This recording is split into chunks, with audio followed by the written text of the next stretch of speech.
They wanted to do surgery and everything, but I had surgery on my legs, but I never had surgery on my back because I was afraid. And so I ended up in the wheelchair, could not walk, and had to have a nurse come in to take care of me every day. So it was very difficult. I bet. And Janice and Martin, they were very good by helping me, and a few of the churches came in.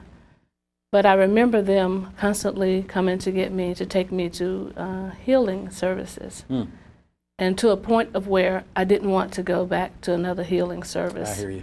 Because I was very tired of people laying their hands on me, touching me, nothing happening. And then they would tell you, you have no faith. Wow. Your faith is not at a level where you can be healed. My goodness. So many times they would tell me, oh, this healing service is the night you want to go. No, I don't want to go.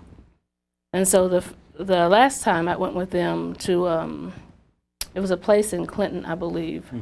There was a gentleman there, and they prayed for me. I was able to move around, which was a blessing from the Lord. I had the walker at the time. And so I was thanking God that I was able to move around. And I believe it was a few months later, Janice and I had went to the International Prayer Movement that was supposed to be in D.C. And she went to get the car. We were part of a group. This gentleman came to help with the wheelchair, and she went to the car, and he dropped me down the flight of stairs. So in that instance, I was, again, sustaining more injury. A few days later, ended up in the hospital. Had pulled several ribs apart and messed up. So you're saying the gentleman was helping you with the wheelchair? Yes. But you were in it? Yes. When he was trying to help? Yes. And he ended up launching you down some stairs? Yeah. How many stairs was it? Down the Capitol, where the Capitol is. So it was, how many, I don't remember. It was a meeting for the prayer, for the prayer day. Okay. So. You were saying something about your. Yeah, it pulled all the ribs from this side, so I couldn't move anything on the right side of my body. Wow. And so I remembered what my father had said to me, you know, that you are supposed to be in the mission field. You're supposed to be going overseas. Many prophets had spoke over me that I was supposed to be in international missions. So I was thinking, how can this be when I'm in a wheelchair? What am I supposed to do? At that time, I was still in ministry, still teaching, but I noticed that while I was in the wheelchair, none of the pastors would call me to their church to preach. And so I asked one of my friends, you know, why are you not asking me to preach? I mean, he was very honest with me. He said, well, you do healing and deliverance ministry, so it would be difficult for me to have you come and preach service when you're in a wheelchair. And he said, you have to have more faith. And so at that time, I didn't get discouraged. I just started to look at the Lord and say, what is this? You know, it's God that heals, God that delivers. So I thought to myself, am I supposed to be in the mission field? Am I supposed to be in healing and deliverance ministry? What am I supposed to be doing? And so the Lord showed me. It's just like a video in front of me. I called you to do this work from birth. You will do this work for me. And so each day I would ask him how. I'm in a wheelchair. No one will let me preach in their church. No one will let me teach seminars because I'm in a wheelchair. And I didn't know that was a stigma until a friend of mine had told me. So I just started to pray about it because the Lord showed me the wheelchair just like it was any other illness or anything wrong, just like if someone was a diabetic or if they had heart problems, it was the same to him, that it made no difference. But it was just the thing that man had, you know, that they couldn't see you trying to lay hands on someone because basically they saw me as a doctor who can't do surgery for themselves. Wow. So I got past that point and I continued to pray. And in 2005, no, the first trip I went was in 2001, I think, with Janice and Sheila.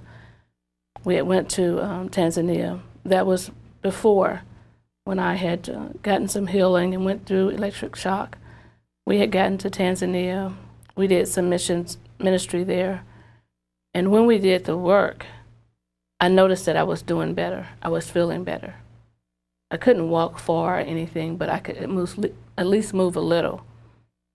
So the next thought in my mind when we got back to America was, maybe God is going to do his work for me here in Tanzania or in Africa. So when I got back, I had another injury. And so I was at home alone. The nurse had not come, and I was in the bathroom, and I fell. Wow. So I stayed in the bathroom probably all the day because no one came to check on me. So I found my way up front, you know, crawling on the floor to get to a phone. And one of our friends came to the house to help me, and she took me to the hospital. So when I went to the hospital, I had injured more parts of my body, the tailbone and my hip. So therefore, the little walking I was doing, it was no more. Wow. So I was back in the wheelchair again.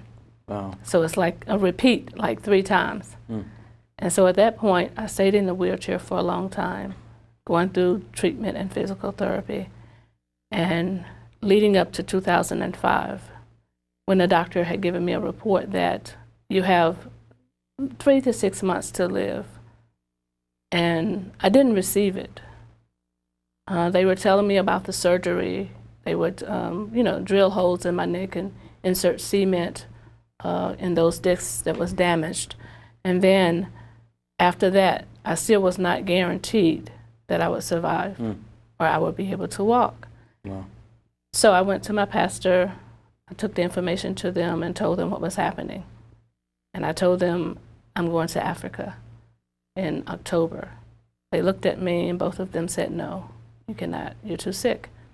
So I got home, I called Janice and another deacon, and I told them, I'm going to Africa, will you go with me? And they said yes. So I got on a plane with the wheelchair with Janice and another deacon, and we went to Tanzania. Hold up. Janice, here it is. You have Emma, who's actually gone to her pastor and asked, you know, what should she do with this report that we want to cement you back together, almost like Humpty Dumpty type surgery. But the guarantee is we're not going to guarantee that this even works. And Emma basically is feeling in her heart still a draw to go to Africa. Now, were you going on this trip with her because you just befriended her and your heart was knitted to her, or did you sense something in your own spirit that was happening during this time? My relationship, when I think about my relationship with Emma, I can say this about her. Sometimes I think that God will pair you with someone who sees your potential. And so she was always encouraging me to do things I would have never thought of even attempting to do. And so when she said, I'm going to Africa, I said, okay, will you come? I was like, are you serious? And she said, yes. I mean, I think because I had seen her go through so much. I mean, you know, my heart just wells up when I think of all that she's been through, and that in spite of how things looked, she remained steadfast, believing that the Lord was going to do what he said he was going to do. When people failed her, those that you thought she would get support from, I saw people come and go, and she still remained, she reached out to people, she cared for other people, even with all that she was going through. Wow. And so I think that encouraged me to say, I can go and support what she's trying to do, because she's just been through so much, and I just believed in what she was trying to do. I knew that her going was not for her self-deliverance, but that she had a desire in her heart to help the people in that country. Wow. Wow. So here it is, 3 young ladies going to Tanzania. Because you were younger, you know, I'm just saying, we got 3 young ladies on a plane going to Africa. My Lord. Did you guys have a contact there, or? Yes, we had a contact in Kenya and in Tanzania. Okay.